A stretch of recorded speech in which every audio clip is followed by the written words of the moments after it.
I'm Chris Farrell, and this is On Watch.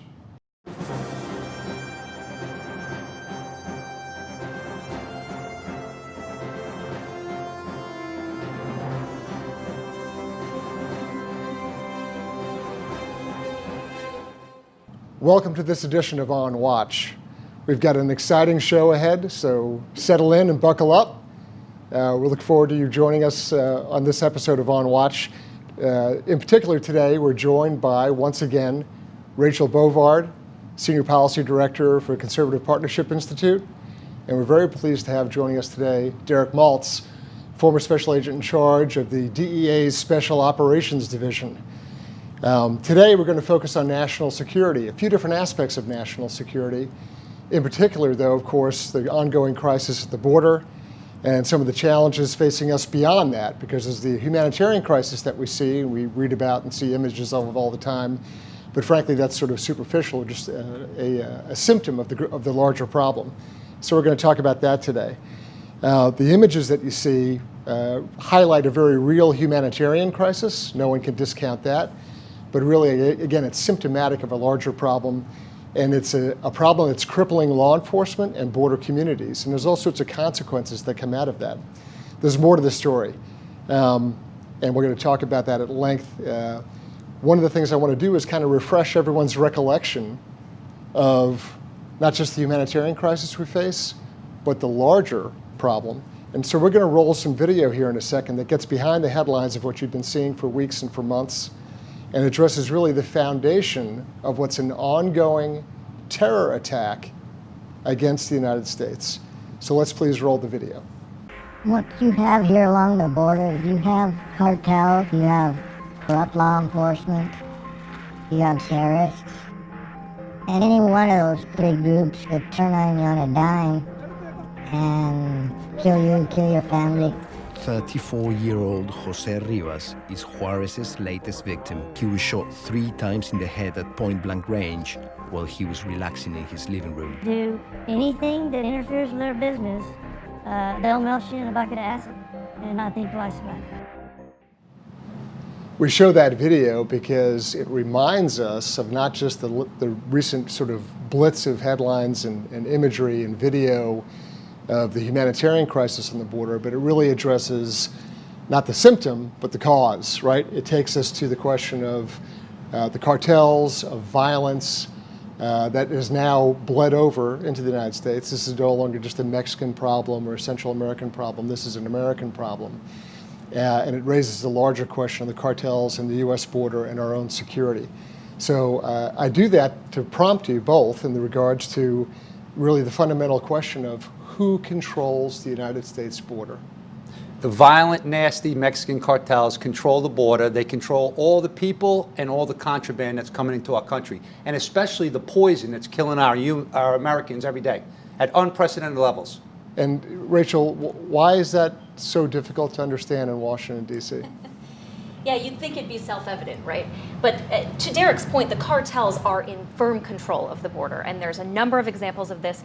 But they've brought drugs over the border for years, but because of our lax border enforcement, because Border Patrol is now being moved from drug management, basically, to babysitting, because we have 5 times the number of families coming across the border, these Mexican cartels are now trafficking in humans. And we've seen a tremendous growth in human trafficking at the border. The RAND Corporation estimates that cartels made $2.3 billion in 2017 alone. And this is incentivized really by our laws. And the link is really not being made in Washington, and it should be. Because our laws state that if you come across the border with a child, you basically are let go. We cannot hold children for more than 20 days, and because family separation is no longer a policy, these families are released into the interior of the country. Who do you think knows this? The cartels. Of course. And you're seeing this all across the border now. Actually, just this week, Border Patrol announced that they had arrested 2 Guatemalan smugglers trying to smuggle in children. They arrested them for smuggling and sexual assault of children because they were trying to bring them in as a fraudulent family. So we're seeing this all across the border. To be clear, the cartels are the ones making money off of our lax border. Derek, you know, recent reporting, the Border Patrol, obviously your experience as a DEA agent, but nonetheless a sister agency involved in a number of these investigations, But the Border Patrol has shut down all 7 inspection points in the state of Mexico. And I have to believe, from a DEA enforcement perspective, with the cartels as being the main opposition, the cartels have to be laughing. Oh yeah, I mean, they're watching all the moves, they're studying what we do in America, and they're taking advantage because they want to make as much money as they can, and they want to cause as much death and destruction as they can, because that's what's happening. I mean, DEA, CBP, Border Patrol, FBI, Homeland Security, they don't have the resources to be running around like these open borders with ATVs and flashlights and night vision goggles. And you know one thing about the media, they're not publicizing the escalation of violence against our own Border Patrol and our CBP officers with rocks. And they're throwing stuff and they're shooting things at our Border Patrol. It's very dangerous. And the border, frankly, is right here. It's right where we are. Derek, you and I are both New Yorkers, and we know what the MS13, their role. So there's the cartels themselves, and then there's sort of the retail distribution outlet, and that's in large part gangs, only one of which is MS13. But talk a little bit about your experience with respect to gang operations, DEA's efforts along those lines, and the toll they're taking, not on the border, in New York, Ohio, Iowa, anywhere that the cartels or the gangs have been exploited or used as the distribution system for the cartels. Okay, so Chris, I've been watching this evolve over the years, and like for a long time, you know, the Congress and the American public didn't realize that there was escalating very, very violent behavior in America all over the cities. Like the cartels are in like almost every city in America. They have their hubs in Los Angeles, Texas, you know, Miami, Atlanta, Chicago, New York, Boston, but they operate in all the cities because they're trying to make as much profit as they can, and they're also taking advantage of the addicted population.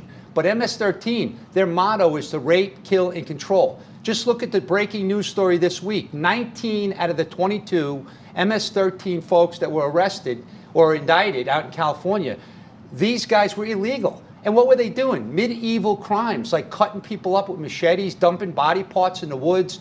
In one case, it was reported that they cut the heart out of an individual because the individual was crossing MS13 graffiti off the walls. And then a homeless guy was sleeping in their territory. They chopped him up. So the MS13 are acting as like the U.S. sicarios, the hitmen for the cartels. So it's increasingly getting more and more violent, and it's increasingly impacting every family in America in some way.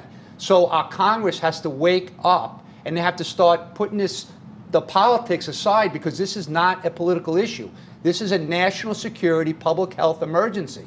And I don't know how many times you have to hear it, but they're ignoring it because they want the votes. Rachel, I was just going to say, give me the political perspective on that. Well, I think, you know, to this point, especially that point about MS13, 19 of the 22 arrested were coming here illegally. And if you talk to anyone from a border state, they will tell you about this violence.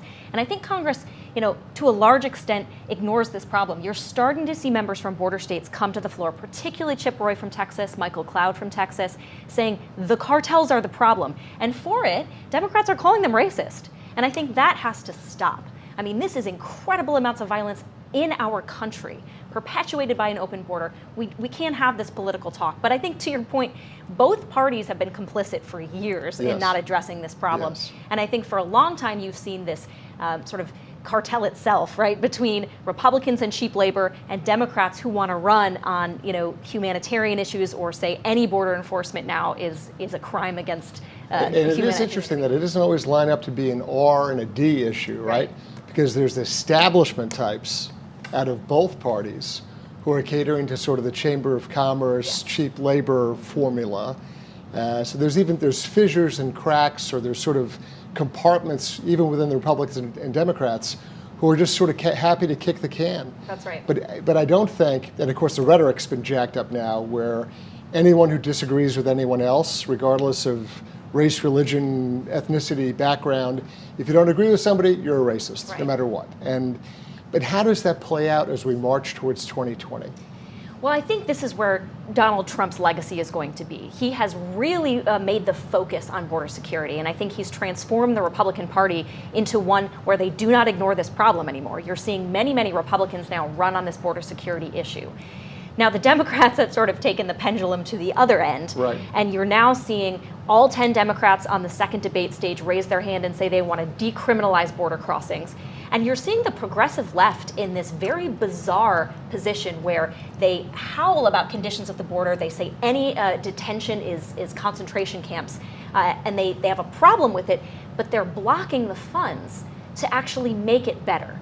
And so I think that is you're going to see a lot of that, I think, going into 2020. And I would hope Republicans would start calling them on that very, very sort of dissonance that they have on this issue. And here's an interesting twist. And Derek provided testimony in Ohio on this very subject. So the feds, whether they're running for president or whether they're in Congress and worrying about their next election or re-election, are taking one stance. But when you shift to the state level, Derek, there's good news in Ohio, isn't there? Yeah, I mean, the Ohio Congress, not just the Republicans, they voted 95-1 in a very bipartisan decision in the House to actually, with this resolution, to designate the Mexican cartels as terrorists. I mean, this is so embarrassing that the state, government is recognizing what a national and international problem. It's not a Ohio problem, it's an American problem, but these leaders in Ohio, and also, like you said, Chip Roy and Dr. Mark Green, they wrote a letter. They documented to Secretary Pompeo that we need to look at designating these Mexican cartels as terrorists. I mean, they are so ruthless and their violence is so bad. It's worse than Afghanistan. It's worse than Iraq. It's worse than Africa and some of these African countries. I mean, just look what they're doing. They're chopping off heads. They're throwing people in acid. They're bombing government buildings. They're killing judges. They're killing newspaper reporters, media. They're trying to intimidate everybody. They're chopping heads off, putting them on fence posts with signs on them.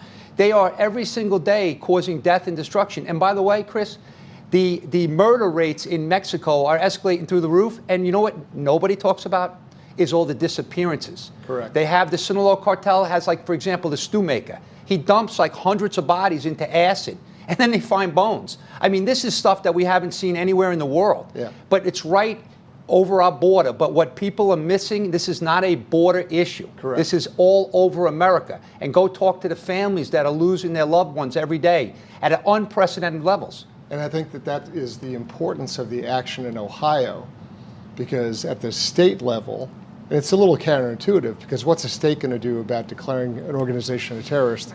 But it's significant, I think, because what it does is it creates political pressure. When these congressmen go back to their home states, they have to face the question of, well, look, our state declared cartels to be terrorist organizations. What are you doing about it? And it creates a certain synergy. And we've seen this with other sort of political agenda items where states take action in an effort to kind of build support or interest in moving something. But these federal legislators, other executives, even administrators and folks in the bureaucracy, they see a state like Ohio stepping up and addressing the issue. It almost puts federal officials in an awkward position. States are the ones dealing with the problem. Right. They're the ones closest to it, particularly on the border states. And I think they're fed up, quite honestly, with Washington talking a lot, but doing absolutely nothing. And they're about to go home for a month. Let's not forget. We have all of these statistics that we just talked about, the stew maker, which is horrific. Right. All these things happening, and Congress has done nothing, and they're about to leave for a month. And when they do leave for a month and they go home, they're going to hear, I mean, I know it just happens, right? Their constituents talk to them. And I think the important thing, and part of the Ohio effort, I'm proud to say, is Judicial Watch put out a paper not too long ago explaining exactly how the president could designate cartels to be foreign terrorist organizations. And surprise, surprise, there's significant pushback from some people in the administration, from other agencies. They're almost afraid to do it. And the beauty of designating cartels as terrorist organizations is that it radically changes the game. It takes us off of defense. It takes us off of a position of playing cops and robbers and chasing bad guys around, and allows us to go on the offense, and allows us to take the fight through both intelligence and armed forces and other means, take the fight to the cartels. Derek, what would that look like? What are some of the ways in which we could shift the game with respect to designating cartels as terrorist organizations? Okay, so I'll give you a perfect example. I mean, look at Hezbollah, right? One of the most technically capable terrorist organizations in the world. and the DEA and our agency counterpart friends, we put together an initiative, Project Cassandra, and we identified a scheme of $200 million a month going through banks, impacting on national security with these Hezbollah guys. But the point is that Hezbollah was moving the proceeds of Los Zetas Mexican cartel cocaine, right? 85,000 kilos worth. So the Mexicans are taking advantage of all the criminal monies to actually just grow their enterprise, right? But if you have all the unity of effort of government, intelligence community, Department of Defense, and law enforcement using all their authorities and their capabilities, going after designated terrorists as opposed to criminals, where they're still looking at it as criminal networks on the southwest border, right? Then you're going to put the best and the brightest in the U.S. government that are paid to protect Americans going after the threat. And so I've seen what the intelligence community and DOD and law enforcement can do when they get the support. Right now, Congress is not supporting them. The president, thank God, recognizes that public safety and national security is a top priority. So he recognized that we have to declare them terrorists, but he needs his agency heads to step up and do what's right and stop worrying about yourself and stop worrying about your future job. Worry about the people that are dying, because they're making informed decisions based on facts to continue to worry about their futures and their bank accounts. And that is a problem when it comes to sort of institutional preservation and some careerism. Careerism, I like that word, yes. It's opportunistic, but it's careerism on the part of some officials because they've got their little rice bowl and they want to preserve what they have, or they're looking at, well, gee, I'm going to retire in 18 months, and what do I do, and where do I go? And right. that influences, in a very scary way, it influences decisions. They don't want to taint their reputations out there in the big industry. They don't want to taint themselves as being too aggressive or siding with the president. But all the president is trying to do is keep Americans safe. Rachel, it really comes down to political will, doesn't it? I mean, it's really at the root of it, is there the will to do it? No, I think that's absolutely right. And I think the one thing the president has done is he's gotten a lot of these Republicans on the same page as him. But unfortunately, the Senate this week approved some tax treaties to help out Wall Street instead of addressing this immigration bill or the immigration crisis generally. And the House decided to pass a resolution condemning a tweet instead of addressing this crisis at the border. So what we're seeing is completely, they're just ignoring the problem, and I do hope they hear about it in August because this is a huge concern. And I think there are two stories or statistics that illustrate the state of where we are right now. And one is the one you mentioned, that in southern New Mexico, they have closed 7 of the biggest drug checkpoints that used to bring in 7 figures worth of seized drugs, because those border patrol officers are now dealing with the influx of families, which, by the way, when President Obama declared a humanitarian crisis in 2014, we are now 5 times that number of families at the border. Well, one thing is for certain, and that we're not going to ignore this topic. We'll come back and go after it week after week. We're going to take a little pause right now, and when we come back, we're going to talk about some of the intelligence threats that a porous border poses to the United States. Stay with us. Thanks for joining us on this edition of On Watch. Again, Rochelle Bovard from Conservative Partnership Institute and Derek Maltz, former Special Operations Division Chief at the DEA. We're going to pick up on an aspect of where we left off with respect to national security and the border, and that has to do with the intelligence and terror threat at the border. You know, we've talked a lot about, obviously, the cartels, and we've talked about sort of the humanitarian impact on the border.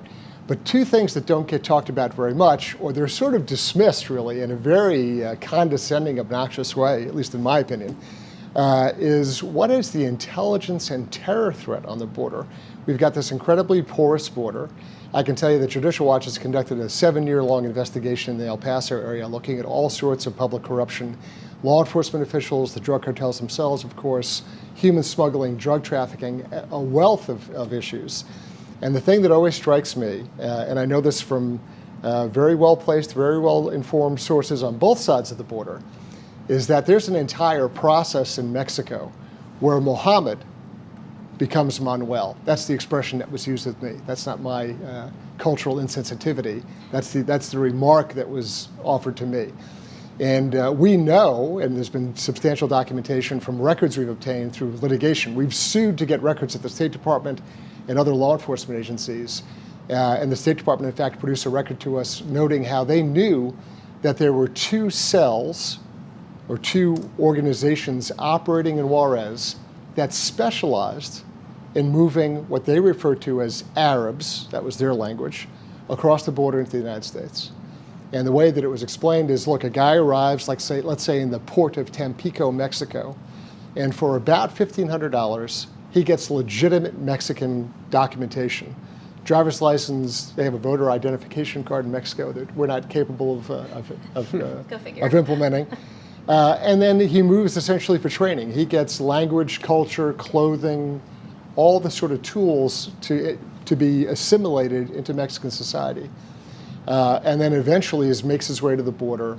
And the way I describe it is those persons being infiltrated are essentially raindrops in an ocean wave, right? You can't pick them out because it's just such a mass of humanity.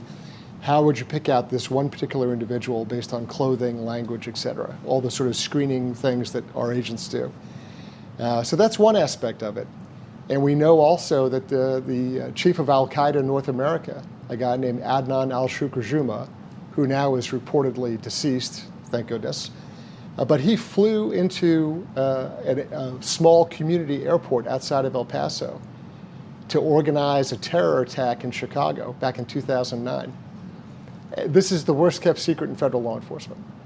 And so you've got our exposure, our vulnerability from the intelligence side of things and from the terror world that is rarely addressed or discussed. Derek, this has got to be the worst kept secret in law enforcement. The border is porous.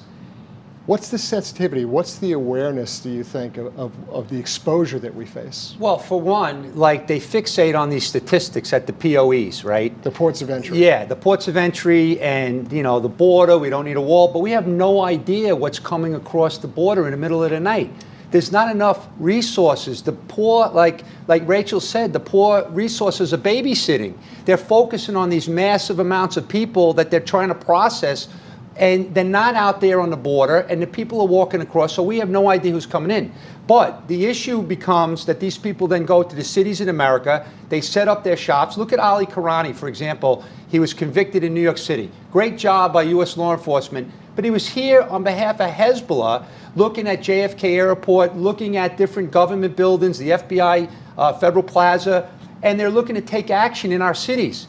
That's because these people have the ability to cross over the border. They get their false identification, like you said. But Chris, you know what's really sad? We were doing a big case 12 years ago on a guy who's convicted billionaire arms trafficker, okay? He asked our informants during an undercover operation to get him hundreds of passports so in Central America to put his Middle Eastern friends on the passports because he wanted to get them in America. He hated America. He was a Syrian-born arms trafficker providing arms to all these terrorists around the world. We convicted him on terrorism charges. But the point is that this didn't stop. It's just getting worse. Right. And Venezuela and all the Hezbollah cells and the Quds Force cells that are operating in Venezuela with the drug cartels and the tri-border of South America. They're here. They're in our Western Hemisphere. And they're coming across the border as we're sitting here talking about it. And the Beltway is sleeping.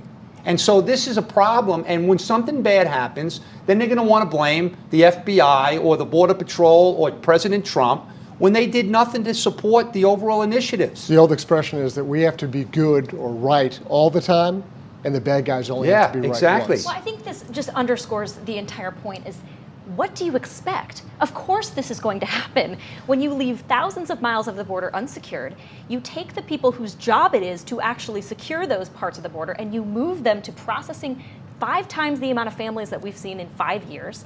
Of course, terrorist organizations are going to take advantage of this. And Chris, the other thing too, which a lot of people don't talk about, is the increased use of emerging technologies that law enforcement has no visibility. You know, we hear about the going dark, you know, issues, right? But the going dark is not just for the terrorism cases, it's for all these criminal cases that link into terrorism. And so when you say going dark, what you're talking about is the use of encryption and other apps, other technologies, to either mask or screen clandestine communications, essentially, between operating Right, elements. because they know that law enforcement, pursuant to court judicialized processes, can get into their content of their communications, but not if they're using encrypted apps from around the world.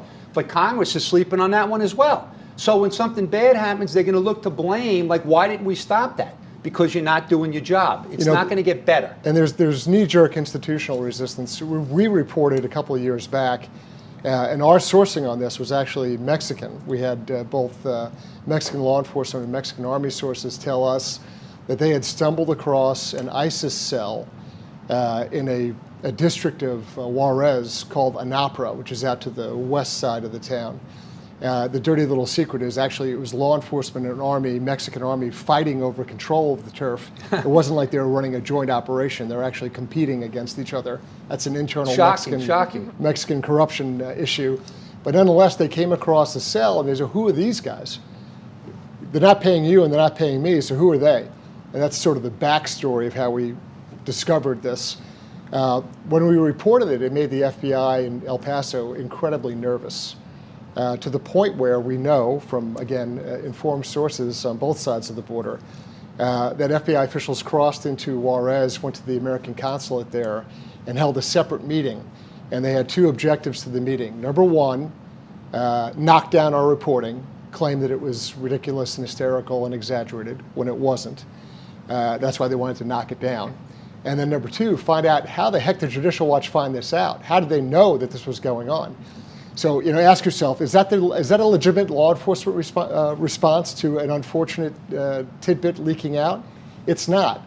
That is institutional preservation. That is the FBI covering for itself. And we've seen lots of that go on with this Russia hoax. But that was the reaction of law enforcement. Knock down Judicial Watch's reporting and find out how they learned about it. Because they are terrified of the American public being informed.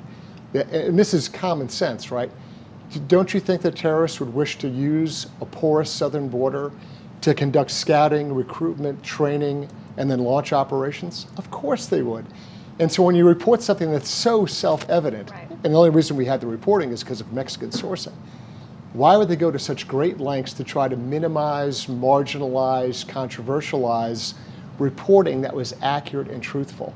That's the problem. No, and again, what do you expect is going to happen when you don't secure the border and when you don't resource the people on the border? When you talk to these members, not the members that go down and tour the facilities and then give hysterical press conferences in front of parking lots, not those members, right. But the members who actually spend time with Border Patrol, they come back and they tell you how bad the technology is. We aren't giving them the resources to even do this job. The other thing, Chris, just think about how ignorant the statement of abolishing ICE is. They don't even realize what ICE does. Correct. They think ICE is patrolling the border. They don't realize that they're doing web cases all over, dark web cases, taking down child molesters, taking down drug smugglers, arms smugglers, proliferation, like people in America sending like pieces of, like different computer pieces that are used for different bombs and stuff like that. ICE is phenomenal, and they're doing work that these rookie congressional Democrats don't even realize what they do. Well, when we come back, we're going to talk more about Congress, what they do, what they fund. What they don't do. What they don't do. What they so don't know. Please stick with us. We'll be back in just a moment. Welcome back to On Watch. Thanks for joining us. I want to talk this segment about something that is near and dear to all of our hearts, and that's military spending. Military spending, of course, is not always military spending, is it, Rachel? Tell us about it. No, especially not in Washington. So where we are right now is Congress has refused to pass any of its necessary spending bills. So we're in a situation where Congress has to figure out what to do by September 30th. And once again, we are now seeing military spending be used as a cover to be able to spend a whole lot more on the domestic side. And it's interesting how the participants have fallen out on this, because you have the White House on one side saying, hey, we should just do a straight extension of funding. We should block these Democrat efforts to spike, raise all this money and spend a ton of money. But on the other side, you have House Democrats joining with Senate Republicans to say, hey, we should cut a 2-year deal that blows the spending caps, and we should do it for the military. Wink, wink, nod, nod. Right. Because they have no intention of using it for military spending. Of course, some will go there, but they really want to get at this domestic spending. And House Democrats really want to cut a deal so they can undo a lot of the deregulatory gains that the Trump administration has made. They want to go after pro-life riders. They want to do all that. And that's why the White House has said, no deal. straight extension of funds. So just pack everything you can under the sun into this military spending bill. Right. Wrap it in the flag, call it military, and if you're against it, you don't support our troops. That's exactly the playbook that we see every year, and we're seeing it again this year. The flag on this particular deal is being waved by Mitch McConnell and Senate Republicans, much to the chagrin of the White House, who would rather have that straight extension of funds. But Senate Republicans are doing exactly what you said. Hey, we need to increase military spending so we can fund all these domestic projects. Right. And if you're against it, then you must be against the troops. So this will be some enormous bill that's 2,000 pages long that no one will ever read, and then surprise, surprise, we'll find out that there's all these other programs tucked into it that we had no idea about. Yeah, and it's also a really dishonest way to do it, not just because you're hiding behind this flag of military spending. Right. But we know that what the president is suggesting has a ton of flexibility for the military. Those provisions can be put in. The military can be receiving the flexibility it needs to do all these different kind of projects. Senate Republicans know this. They're just pretending like it's not going to happen. So explain for our viewers, so when the term continuing resolution is thrown out, how does that line up against this? What's the difference between what's being proposed, what's being counter-proposed, and then a continuing resolution? How does this all play out? So the White House is proposing a continuing resolution, and that's just fancy Washington speak for a straight extension of funding from last year. Kick the can. Kick the can, basically. No increases, no decreases, we're just going forward. Now, there's a lot of conservatives who rightly say even that's too high, right, because we've increased it over time. But when you're dealing with the opposite side, which is a 2-year deal that blows the caps off spendings, funds all these little projects, really hurts the Republican priorities that have been put into place over the last President Trump's term, the CR becomes the lesser of two evils in that regard. So I think that's you'd hope Senate Republicans were on the side of the president. They are clearly not. So we're going to see a resolution, I think, of this in the next couple of weeks. But again, Congress is about to go home for a month. So we're talking about military spending. Let's shift to our friend Tony Shaeffer, a retired Army officer, and now the head of the London Center, also an intelligence officer. So you get Yes. triple hitter. You're an intelligence officer, retired Army colonel, and head of the London Center.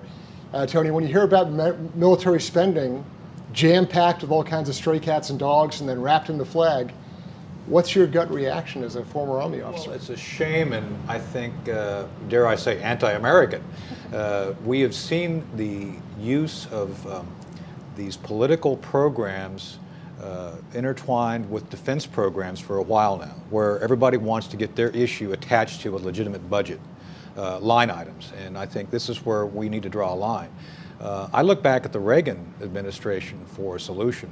The Reagan folks, Bud McFarland and I know Bud and some other folks, put together a defense strategy which was the focus of the funding, not the other way around. Right now, and while I understand why the White House wants to kick the can down the road with a continuing resolution, it doesn't solve a darn thing. There are large legitimate programs such as the F-35, which is completely wasteful, will never deliver, which needs to be re-examined. At the same time, you now have social programs being insinuated in there. It's a mess. So it doesn't benefit the people to have an expensive military. We need an effective military.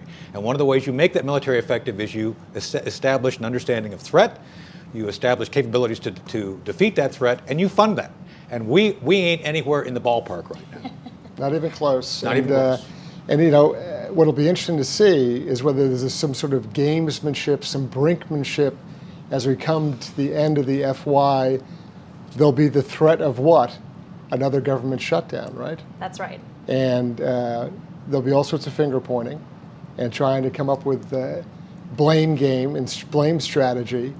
Is there a particularly egregious sort of outlier? So it's a military spending bill, but all these social programs being stuffed into it. Is there any particular item that comes to mind that you know of that's just so far out in left field, but they're trying to somehow tie it back to this military spending? Well, I mean, there's a ton of these programs, right? We're always trying to get all these crazy earmarks into these bills. Even though Congress says they don't do earmarks anymore, they still do They just earmarks, call it by let's be another clear. name, right. But I really do think that the biggest risk for the White House and Senate Republicans for going along with House Democrats is they are going to prevent Trump from doing anything if they are allowed a say in this deal. So you're going to see a ban on wall funding. You're going to see no money for border security. You're going to see all those regulations that Trump rolled back. They're going to be put back into place, and on ad nauseum. Don't give Democrats a toehold in these negotiations would be my starting point for these Right. negotiations. Derek, I know that you've been on the receiving end of constraints on budgets. The DEA obviously doesn't get always what it wants, or it runs up against the end of the FY spending crisis.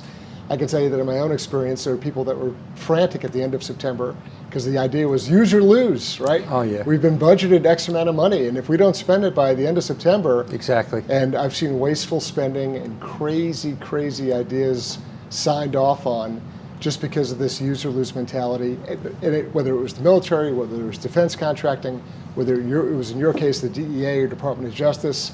There's a whole system that's been set up, and it's not just the appropriations part of it that you're talking about dishonest spending, but even within the government itself, there's craziness about money that's spent in programs that are funded. Oh, yeah, and this is going back to what Tony said. I mean, the threats are just increasing to this country, right? So you would think they have to be more focused on what capabilities do we need to defend this country. Like you look at the cyber threats, which is kind of underreported.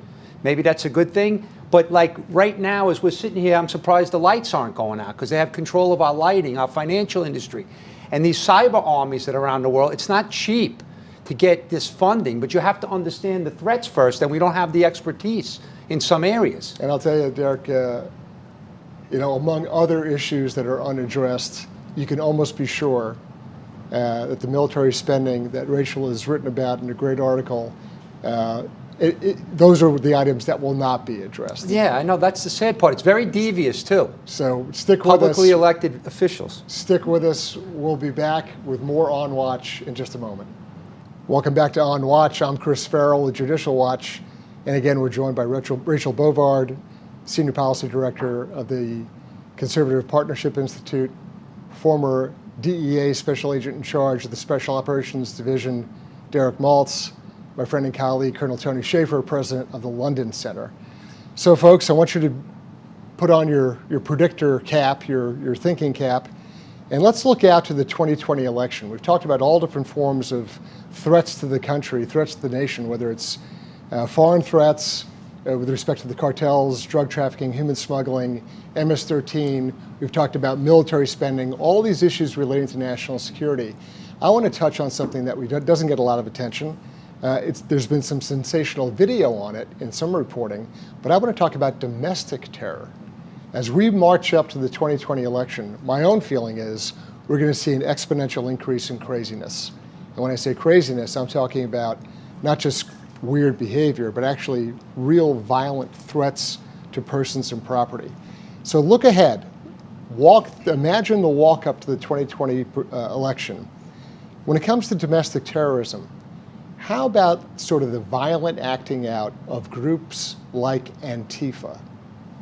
And I'm sure there are others. I point to Antifa because there's been reporting out of Seattle and Portland that's just shown outrageous conduct and behavior. Persons injured, property damaged. That isn't routine, ordinary sort of civil disobedience. This is real violence. And so as we walk up to 2020, Tony, what do you think about domestic terror? What are we going to be looking at? I was meeting with Colonel Chris Costa, the director of the Spy Museum here in town a few days ago, and I asked him a question at a seminar we had. I said, what is the most, what thing do you regret during the time of the White House? He was President Trump's counterterrorism advisor for the first year. What do you regret not getting to? He said, domestic terror. Because there are clear issues now coming up that we have to deal with regarding Antifa. And there's this underlying kind of simmering thing that we dealt with in the 80s as the Army, which was the homegrown, there is some level of right-wing terror. Neo-Nazi groups who actually do exist. And it's funny, when you call everybody neo-Nazi, the neo-Nazis get a pass, so you don't even get looked at. And there's folks who are getting training in the military, taking that training, going into biker gangs, and kind of hibernating. So I am concerned that if you have an uprising in Antifa, you may see an analog on the other side. So, Derek, what's federal law enforcement worried about? How are they postured for this kind of a thing? Well, they're worried because they have overwhelming threats. I mean, the FBI, every day they're getting calls about international terrorism. They're trying to focus on the domestic terrorism. The police are not even going out on the street to enforce the laws of the state because of the politics involved with Antifa. Meanwhile, they're throwing balloons with feces and urine on cops. They're spitting at cops, and God forbid they try to defend themselves, right? So the federal resources are so focused on the international threats, the cyber threats, right? and the Al-Qaeda's and the Hezbollah's, right? It's hard to focus on every single group, but then they're not getting the support. So there's a common theme. They do not get the support from Washington. And they're getting very dissolute, they're getting very depressed. There's a lot of retirements and senior level people because they don't feel supported. So that's even a greater issue as far as I'm concerned. We're losing a lot of experience because they're realizing it's just not worth it. So as we move towards 2020, I think that all of us need to be sort of keenly aware of the domestic terror threat as we walk up to the 2020 election, because I expect an exponential increase in what we've seen so far. Please stick with us. We'll be back in just one moment. Welcome back to On Watch. In this next segment, folks, I want to talk about something that I would love to focus on, because by definition, it's what we're not focusing on. Right? It's a little counterintuitive, but what are the news stories that are getting the smallest, tiniest, or even no attention? What's underreported, what's forgotten, what's being glossed over? So Rachel, I'm going to tee it up with you first. What do you think? Yeah, so we've talked a lot about how Congress will not address the immigration system or border security. There's a bipartisan consensus, it seems, not to do that. But underreported last week was the fact that they did actually make a very small statutory change to the immigration system, but they did it at the behest of big tech. So basically, Google and Facebook went to Congress and said, hey, we need some more visas for India and China so we can hire these foreign workers to come in and do these tech jobs. Can you just make that happen? Here's a dump truck of money. All right, and they did magically it rockets through the system. So if you have money, you can change the immigration system. The rest of us can just go pound sand. Derek, what's been underreported? Well, I mean, the Washington Post did a great story on the 76 billion opioids that have been dumped into the country since from 2006, 2012. But what I think has kind of been underreported is the fact of the organized crime activity in Washington letting this happen. These corporate criminals started this epidemic, and now all these poor kids and all these poor families are getting destroyed because they need their high, so they go into the streets and they're buying fentanyl from the cartels and from Chinese organized crime. The whole thing is not being put together properly in the media. So it's that they're politicizing it, but the poor families are dealing with this every day. Tony, what have we lost? What have we missed? Well, the direct attack by a member of Antifa on the Washington ICE detention facility, where he was both armed and used an incendiary device, a terror attack. And my topic is the accidental release of all the U.S. nuclear weapons sites in NATO. Yeah. A Canadian report written and accidentally released identifying where all U.S. nukes are in Europe, in NATO. And somehow, whoops, that just got out. So there's a lot more reporting out there that doesn't get covered, but you can rely on our show, On Watch, to touch on these topics and expand on them in the weeks ahead. Stand by for some more interesting discussion about what we do and how we do it, and some key insights from our guests here.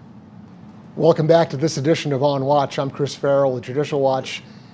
Joining us for this show, Rachel Bovard from Conservative Partnership Institute, Derek Maltz, former DEA Special Agent, Colonel Tony Shaeffer of the London Center.